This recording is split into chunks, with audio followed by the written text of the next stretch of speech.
Heretas, la escudería Arteixo Motorsport, Citroën Sasso S, como pilotos Alfonso Álvarez, Marcos Vista y Juan Murillo.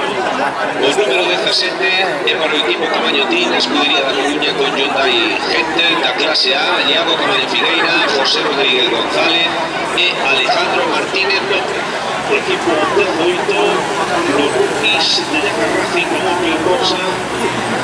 como pilotos, Adrián Payas, Juan José Añón y Daniel Pagna. Con número 19, Tira y Pepa, Galicia Motorsport, Volkswagen Golf 2, clase B, Cristian Fernández Rodríguez, Carais Fernández Rodríguez, David González, Jorge González Nimia y Rafael Moreira Iglesias. Equipo 20, Racing, las escuderías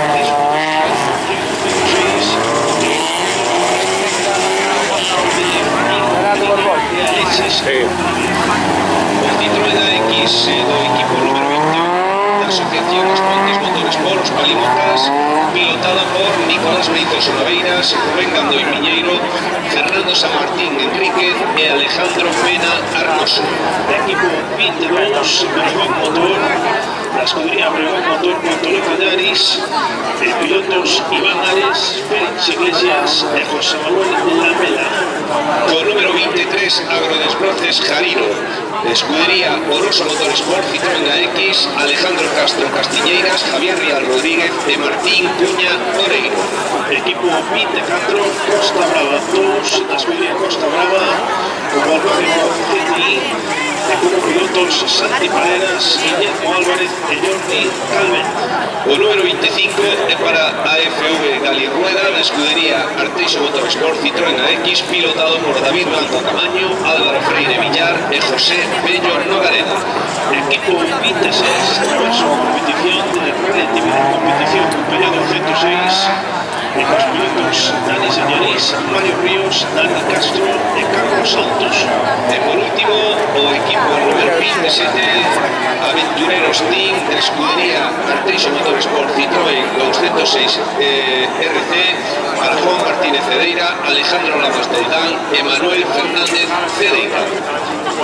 También que estaba autorizada a tomar la salida el equipo número 10 de Muni Team, la escudería Arteixo Motorsport con piloto 106, los pilotos Cristian Saborido, Santiago Saborido y Rubén Paz, pero diversos problemas técnicos no han permitido tomar la salida finalmente, por lo tanto, de 27 equipos.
láser indicando ese accidente en